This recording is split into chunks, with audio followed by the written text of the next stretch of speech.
네, 여러분 안녕하십니까? 한동훈 국민의힘 대표가 조선일보하고 인터뷰를 했습니다. 제목은 용산 대통령실 여당 이쪽과 현재 추석 민심은 확연히 다르더라. 용산 여당과는 다른 추석 민심을 확인했다가 대답입니다. 대통령실 생각이 민심과 다른데 불편한 게 싫다고 편들어야 하는가? 김 여사 명품백 사건은 사과해야 한다. 이렇게 강조했습니다. 한동훈 대표, 민심을 더 따르고 더 반응하지 않으면 최저 지지율을 기록한 대통령과 국민의힘에 더 이상 기회가 없을 거라는 추석 민심을 확인했다. 이렇게 말했습니다. 추석 연휴 내내 의료계 인사들을 만나서 여야 의정 사자 협의체 참여를 설득을 했죠. 그리고 그런 것에 대해서 의료 대란을 이용해서 한 대표가 자기 정치를 하는 것 아니냐 이런 비판이 있었는데, 여기에 대해서 한동훈 대표는 국민을 위해 몸 사리지 않겠다는 것이 왜 자기 정치입니까? 나는 의사 증원과 필수 의료 개선에 찬성하지만 증원 규모 그리고 방식에 정답이 하나만 있다고 생각하지는 않는다. 이렇게 답변을 했습니다.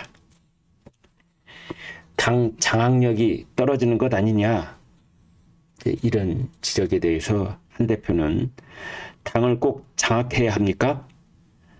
당은 이견이 자유롭게 표출될 수 있는 곳이어야 합니다.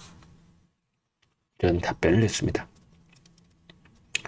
최근 들어 야당과 전투를 하는 힘이 떨어진다, 이런 비판에 대해서는 사이다만 먹고 살면 이재명 대표처럼 정치하게 된다, 이렇게 맞받아 쳤습니다.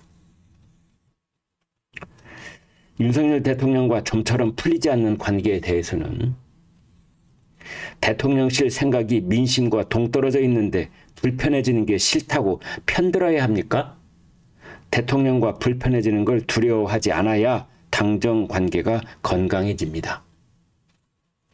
이렇게 말했습니다. 명품백 사건과 관련해서 검찰 수사심의위원회가 만장일치로 불기소 의견을 낸 것에 대해서 한 대표는 지난번 전당대회 때 당대표 후보 4명이 모두 말했듯이 김 여사의 처신은 부적절했고 사과해야 합니다. 그렇게 말했습니다. 또 한동훈 대표는 AI 혁명을 통한 생산력에 드라마틱한 증대가 있어야 한다. 성장을 통한 복지가 있어야 한다. 그 다음에 우리 사회의 여러 가지 이 격차가 해소돼야 된다. 격차 해소 강조했습니다. 노동, 여성, 인권 문제 적극 끌어안을 것이다. 이것이 진보 진영의 이슈가 아니라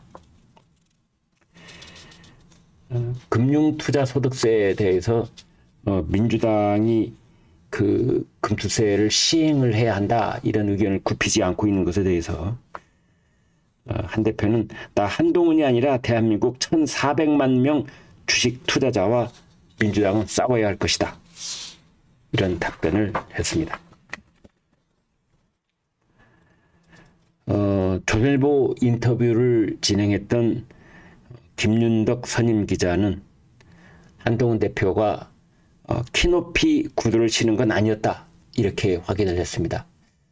그것은 지난번에 진성준 민주당 정책위 의장, 조국 대표 이 두 사람이 김어준 씨 유튜브 방송에 나가서 한동훈 대표의 외모를 품평하면서 비아냥거리고 조롱했던 그런 논란거리가 있었는데, 이제 그것을 이번에 조선일보 인터뷰 과정에서 확인을 해봤더니 키높이 구두를 신은 건 아니었다, 이렇게 확인이 된 겁니다. 한동훈은 술을 안 마시는 윤석열, 싸가지 있는 이준석, 뭐 이런 비아냥이 있다라고 질문을 하자 한동훈 대표, 1년 뒤에도 그런 말이 남아있는지 보십시다 라고 받아쳤습니다. 대선 출마 질문에는 즉답을 하지는 않았습니다. 잘 안 참는데 요즘은 참는다, 이런 말을 한 적이 한동훈 대표가 있었습니다.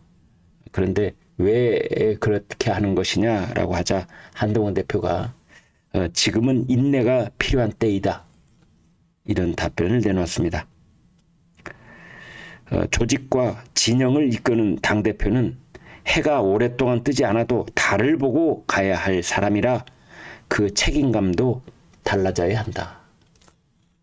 해가 뜨지 않아도 달을 보고 가야 할 사람이 있다면 그게 바로 보수 진영을 대표하는 국민의힘 대표의 자리이다, 이런 답변을 한 것입니다. 한동훈 대표가 당대표 경선 과정에서 내놓았던 제3자 최상병 특검법이 왜 아직까지 지지부진하냐라는 질문을 했는데요. 한동훈 대표의 대답은 이렇습니다. 최상병 죽음은 보수의 이슈이고 보훈과 안보의 이슈다. 보수가 더 연민을 갖고 해소해 줬어야 하는데 지난 1년간 실패했다. 의원들을 설득해서 당론으로 제3자 추천 최상병 특검법을 관철할 것이다, 이렇게 답변했습니다. 아무튼 뭐 갖은 노력에도 불구하고 여야 의정 협의체는 사실상 무산된 것 아닙니까? 라고 질문하자 한동훈 대표, 될 때까지 설득할 것입니다. 케네디도 이런 말을 한 적이 있습니다. 달에 가기가 어려우니까 가는 거지 쉬우면 가겠느냐 라고 하지 않았습니까? 김건희 여사 명품백 관련 발언으로 대통령과는 건널 수 없는 강을 건넌 사이가 됐다고들 하는데 어떻게 대답하시렵니까? 한동훈 대표, 세상에 건널 수 없는 강은 없습니다. 이래 대답했습니다. 윤 대통령의 인간적 섭섭함은 이해될 수 있는 것 아니냐? 한동훈 대표, 대통령님이나 저나 긴 인생에서 아주 짧은 동안 국민을 위해 봉사할 기회가 주어진 것입니다. 그 과업에만 집중해야 합니다. 개인 간 문제가 뭐 그리 중요하겠습니까? 예전에 같이 일할 때도 언쟁 많이 했습니다. 저는 이 대답이 개인적으로 참 마음에 들었습니다. 100살 인생을 산다고 할 때 서로 겹치는 기간이, 그러니까 윤 대통령과 한동훈 대표가 겹치는 기간이 3년 정도죠. 100년 인생에서 겨우 3년 겹치는 기간인데 그 기간은 자신이 맡은 바 과업에만 충실하면 되는 것 아니냐, 집중하면 되는 것 아니냐. 개인 간 문제라고 하는 것은 3년을 제외한 나머지 97년 동안 이어지고 서로 도탑게 쌓아가면 되는 관계일 뿐인 것이다, 이런 대답인데 이런 통찰, 인생 철학, 정치관, 이것이 저는 제일 마음에 들었습니다. 다음 또 질문이 있습니다. 한동훈 대표의 그런 태도를 싫어하는 보수도 있습니다. 그러자 한동훈 대표 대답, 제가 장관하고 있을 때 진중권 교수가 한 방송에서 한동훈이 180대 1로 싸우면서도 이기는 이유는 이기는 자리에 서 있기 때문이라고 한 적이 있습니다. 제가 사람들 생각에 더 옳고 공감받을 수 있는 자리에 선다는 뜻으로 받아들였습니다. 순간의 유불리를 위해서 김건희 여사가 가방을 받은 것 괜찮다라고 말하지는 않겠습니다. 한때는 이원석 전 검찰총장과 함께 윤석열 라인 아니었습니까? 라고 묻자 한동훈 대표 대답. 저는 누구의 라인이었던 적이 없습니다. 제 라인도 만들지 않을 겁니다. 또 질문. 한때 조선제일검 소리를 들었는데요. 대답. 저를 공격하는 이들도 제가 언페어하게 수사했다는 사람? 아마 그렇게 말하는 사람은 없을 겁니다. 누구 청탁 받은 적 더더욱 없습니다. 가혹했다는 말은 있을 수 있습니다. 사회적 강자에게 더 엄격해야 한다고 생각했으니까요. 언페어하지 않았다. 청탁받지 않았다. 그러나 가혹했을 수는 있다. 검사 시절에. 그런 대답을 했습니다. 주말 쉴 때는 뭐합니까? 그러자 음악 듣고 넷플릭스 보고 기타 치고 그렇습니다. 클래식도 좋아하던데 즐겨 듣는 곡은 뭡니까? 바흐의 골드베르크 변주곡. 이 공연이 있으면 일부러 찾아갑니다. 질문. 피아니스트 조성진, 임윤찬 둘 중에는 어느 쪽입니까? 임윤찬의 라흐마니노프 피아노 협주곡을 듣고 이건 뭐지? 했습니다. 임윤찬은 지루하지 않습니다. 질문. 책도 많이 읽으실 테죠? 대답.